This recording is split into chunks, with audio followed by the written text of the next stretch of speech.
Friends, MichiganOutdoorsNews.com, Mark Zona, and going to talk to you about something we all do. We all use soft plastics throughout our, really from when the ice leaves till the ice goes back on, whether it's a tube or a crawl or a finesse worm, a hula grub. We all throw hula grubs. Here's the one thing that, I do a lot of it. I like to dye my trailers, and I still do. I still use the little chartreuse pens. Okay, I'm gonna show you something real quick. I'm gonna take a chartreuse pen, and I'm gonna we like to mark up the little tips of our claws, right? Just to give our bait just a little bit of a flair.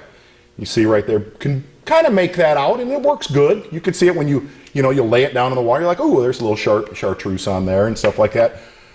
The one thing I've got into the last 2 or 3 years, now get ready, I've not done a video on this purposely, is I use what's called a worm and chunk paint that comes from Spike It, same people that make those markers. And those markers do a great job, but I want to show you the difference between a marker and worm and chunk paint. You see what I did right there? I'm going to hold that back up. Now watch this. If I'm to take this paint right here, I'm going to take this tube, okay? Regular green pumpkin tube. I'm going to show you how well worm and chunk paint stands out. Now get ready for this. On soft plastics. It's unbelievable. You could see that right there, okay? That's a kind of a sloppy job painting that. But here's what I'll do right here is I'm going to take a little bit of chartreuse. I'm going to put it on my jig claw right here, okay? Put a little bit of chartreuse. Ooh, you guys are going to like this. This is naughty, naughty, naughty.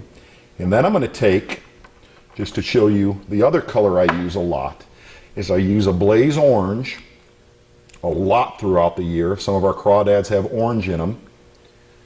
Put that on the other tip. Now watch this, folks. Have you ever seen something so beautiful as the tips of that now? Look at that right there. You could see how much more, and right there, and what it'll do, it generally takes probably about 20 seconds to dry up, and it turns into a rubbery cement to adhere to your plastics. But the great thing is, it stands out more than anything I've ever used standard worm and chunk paint. Give it a try.